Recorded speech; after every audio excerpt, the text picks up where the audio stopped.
আসসালামু আলাইকুম। বাংলা সংবাদে সবাইকে স্বাগত জানাচ্ছি। আমি চিন্তিয়া হক। শুরুতেই সংবাদ শিরোনাম। বর্তমান সরকার জোর করে ক্ষমতা নেয়নি, আমরাই দিয়েছি, বলছেন নজরুল ইসলাম। এদিকে 2026 সালের প্রথমার্ধের মধ্যে জাতীয় নির্বাচন। জানাবো হাসিনার বিরুদ্ধে মামলার তদন্ত শেষ করতে 2 মাস সময় বাড়ল। এবং সর্বশেষ জানাবো হাটাজারিতে বিএনপির 2 গ্রুপের সংঘর্ষ, আহত 10। দর্শক শুনছিলেন সংবাদ শিরোনাম, এখন বিস্তারিত। বর্তমান সরকার জোর করে ক্ষমতা নেয়নি, আমরাই দিয়েছি, বলছেন নজরুল ইসলাম। বিএনপি স্থায়ী কমিটির সদস্য নজরুল ইসলাম খান বলেছেন, এবার হাসিনা পতনের পর যে পরিস্থিতির সৃষ্টি হয়েছে, বিএনপি যে জনপ্রিয়তা চাইলে বিএনপি দায়িত্ব নিতে পারত, কিন্তু বিএনপি বলেছে আমরা নেব না, জাতীয় সরকারও যাব না, ইন্ডিপেন্ডেন্ট লোকেরা রাষ্ট্র পরিচালনা করুক, তাদের নেতৃত্বে নির্বাচন হোক, সেই নির্বাচনে যদি জনগণ সমর্থন দেয় তাহলেই বিএনপি জনগণের দায়িত্ব নেবে। তিনি বলেন, বর্তমান সরকার জোর করে ক্ষমতা নেয়নি, আমরাই দিয়েছি, বিএনপি বারবার নির্বাচনের মাধ্যমে দায়িত্ব নিয়েছে। তিনি আরো বলেন, এদেশের ছাত্র জনতা, শ্রমজীবী মানুষ, যুবক, সাধারণ মানুষ, আমরা সবাই মিলেই তাদেরকে দায়িত্ব দিয়েছি একটি নির্দিষ্ট মিশনের জন্য, একটি দায়িত্ব পালনের জন্য। তারা রাষ্ট্র পরিচালনার দৈনন্দিন যেসব কাজ, জনগণের যেসব সমস্যা, সেগুলো সমাধানের কাজ করবেন এবং পাশাপাশি তারা একটি গণতান্ত্রিক সরকার প্রতিষ্ঠার জন্য সুষ্ঠু নির্বাচনের ব্যবস্থা করবেন।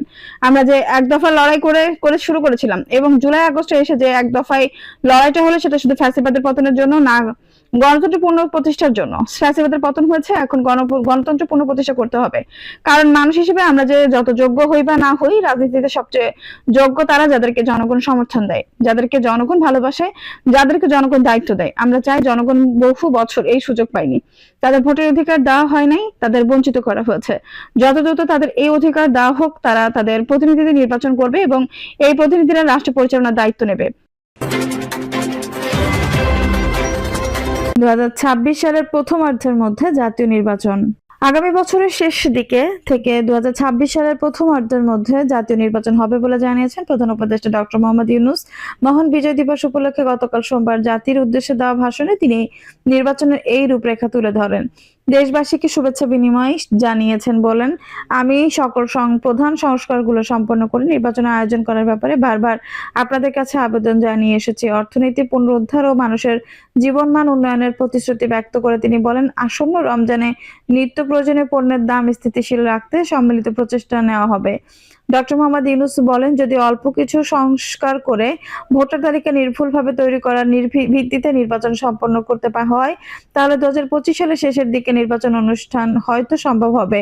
আর যদি এর সঙ্গে নির্বাচন প্রক্রিয়া এবং নির্বাচন সংস্কার কমিশনের সুপারিশের পরিপ্রেক্ষিতে এবং জাতীয় ঐক্যমত্যের ভিত্তিতে প্রত্যাশিত মাত্রা সংস্কার যোগ করি, তাহলে আরো অন্তত 6 মাস অতিরিক্ত সময় লাগতে পারে। মোট দাগে বলা যায়, 2025 সালের শেষের দিক থেকে 2026 সালের প্রথমার্ধের মধ্যে নির্বাচন সময় নির্ধারণ করা যায়। সংস্কারের কাজে রাজনৈতিক ঐকমত্যের পৌঁছানোর প্রক্রিয়া প্রসঙ্গে তিনি বলেন, অন্তর্বর্তীকালীন সরকার প্রথম পর্যায়ে 6টি সংস্কার কমিশন গঠন করেছে। তারা শিগগিরই চূড়ান্ত প্রতিবেদন পেশ করবে বলে আশা করি। আমরা এই 6 কমিশনের চেয়ারম্যানদের নিয়ে একটি জাতীয় ঐকমত্য গঠন কমিশন প্রতিষ্ঠা করার দিকে অগ্রসর হচ্ছি। এর কাজ হবে রাজনৈতিক দল সহ সব পক্ষের সঙ্গে মতামত বিনিময় করে যেসব বিষয়ে ঐকমত্য স্থাপন হবে সেগুলো চিহ্নিত করা এবং বাস্তবায়নের জন্য সুপারিশ করা। দেশবাসীর উদ্দেশ্যে প্রধান উপদেষ্টা বলেন, নির্বাচন আয়োজন ও সংস্কার ছাড়াও আপনারা আমাদের উপর অনেকগুলো দায়িত্ব দিয়েছেন। এর মধ্যে রয়েছে অর্থনীতি পুনরুদ্ধার ও মানুষের জীবনমান উন্নয়ন।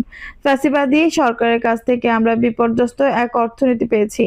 আমাদের বৈদেশিক রিজার্ভ তলানিতে গিয়ে ঠেকেছে, তবে বৈদেশিক মুদ্রার রিজার্ভ $19 বিলিয়ন পৌঁছেছে।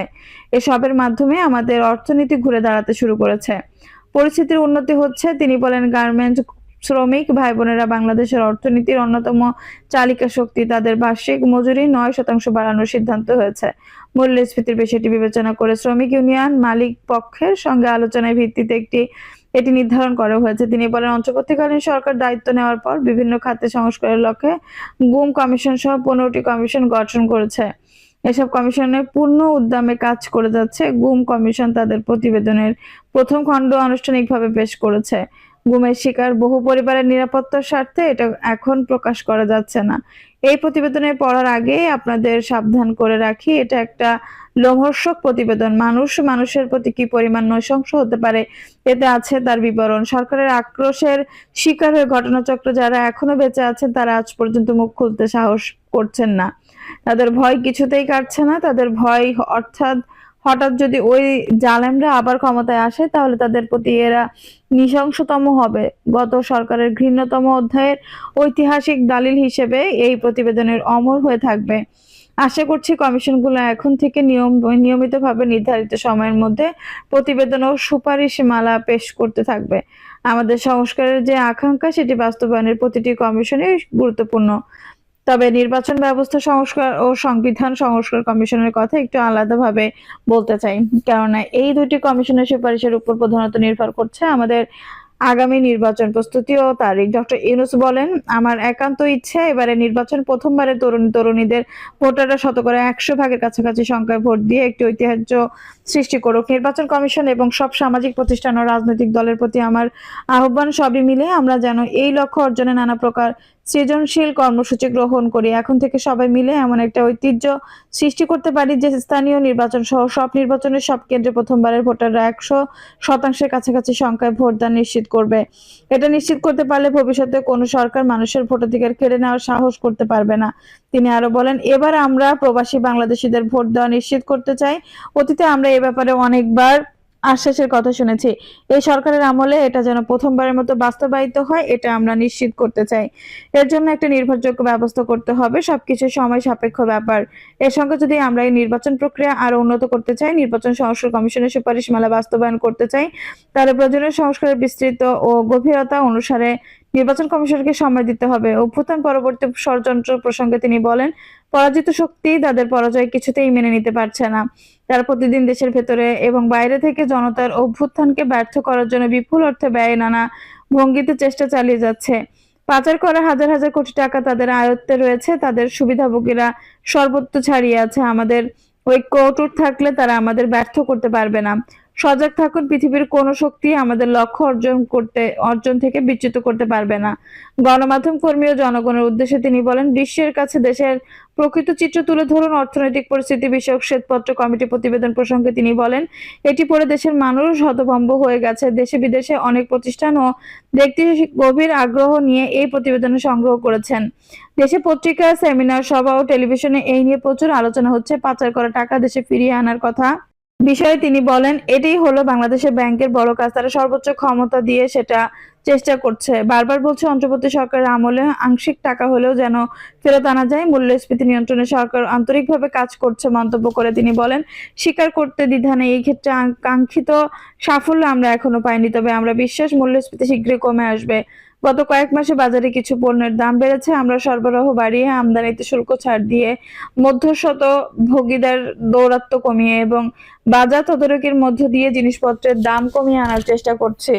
পরিবহন খাতে চাঁদাবাজি এখনো পুরোপুরি বন্ধ করা যায়নি। এটা সম্ভব হলে আমরা আশা করি জিনিসপত্রের দাম আরো কমে আসবে। আমরা আপনাদের কষ্টে সমব্যথী, তবে আমরা জানি সরকারের কাজ কেবল সমবেদনা জানানো নয়। আমরা আপনাদের কষ্ট কমিয়ে আনতে সবসময় সব রকম চেষ্টা চালিয়ে যাচ্ছি। আসন্ন রমজান মাসে দ্রব্য মূল্য সহনীয় রাখার বিষয়ে তিনি বলেন, আমরা সবার সহযোগিতা চাই। আমরা ইতিমধ্যে ব্যবসায়ীদের সঙ্গে কথা বলেছি, তারা ওয়াদা করেছে বাজারে পণ্য সরবরাহের কোনো সংকট হবে না। অতিরিক্ত মুনাফা লোভে যদি কেউ কৃত্রিম কোনো সংকট সৃষ্টির চেষ্টা করে আমরা তাকে কঠোর হাতে দমন করব। বাজার সিন্ডিকেটের দৌরাত্ম্য বন্ধ করতে বিকল্প কৃষি বাজারে চালু করার লক্ষ্যে আমরা কাজ করে যাচ্ছি। হাসিনার বিরুদ্ধে মামলার তদন্ত শেষ করতে 2 মাস সময় বাড়ল। ছাত্র জনতা গণ অভ্যুত্থানের মুখে ক্ষমতা ছেড়ে ভারত পালিয়ে যাওয়া সাবেক প্রধানমন্ত্রী শেখ হাসিনার বিরুদ্ধে গণহত্যা মামলার তদন্ত শেষ করতে আন্তর্জাতিক অপরাধ ট্রাইব্যুনাল 2 মাস সময় বাড়িয়ে আগামী 8ই ফেব্রুয়ারি দিন ধার্য করেছেন। একই সঙ্গে শেখ হাসিনা, ওবায়দুল কাদের রাজনৈতিক উপদেষ্টা, মন্ত্রী, আমলা, বিচার সহ 46 জনের বিরুদ্ধে জুলাই আগস্টের গণঅভ্যুত্থানের সময় মানবতা বিরোধী অপরাধ ও গণহত্যার অভিযোগে হওয়া মামলার তদন্ত শেষ করতেও ট্রাইব্যুনাল 2 মাস সময় বাড়িয়েছেন। আজকের মধ্যে 2টি মামলার তদন্ত শেষ হওয়ার কথা ছিল, তবে আন্তর্জাতিক মান বজায় রেখে তদন্ত শেষ করতে বেশি সময় লাগছে বলে প্রসিকিউশন এই সময়ের মধ্যে তদন্ত শেষ করে প্রতিবেদনে দাখিল করতে পারেনি বলে জানায়। এর আগে আব্দুর রাজ্জাক ছাড়া সাবেক মন্ত্রী, আমলা, রাজনৈতিক উপদেষ্টা ও বিচারপতি সহ অন্তত 15 জনকে গ্রেপ্তার দেখানো হয়েছে। মঙ্গলবার আব্দুর রাজ্জাককে গ্রেপ্তার দেখানো হয়েছে। দর্শক, এই ছিল এখনকার সর্বশেষ সংবাদ। নিউজটি ভালো লাগলে অবশ্যই একটা লাইক দিন, কমেন্ট আপনার মূল্যবান মতামত জানান। সবসময় আমাদের পাশে থাকতে সাবস্ক্রাইব করে বেল বাটনটা অন করে রাখুন। ধন্যবাদ।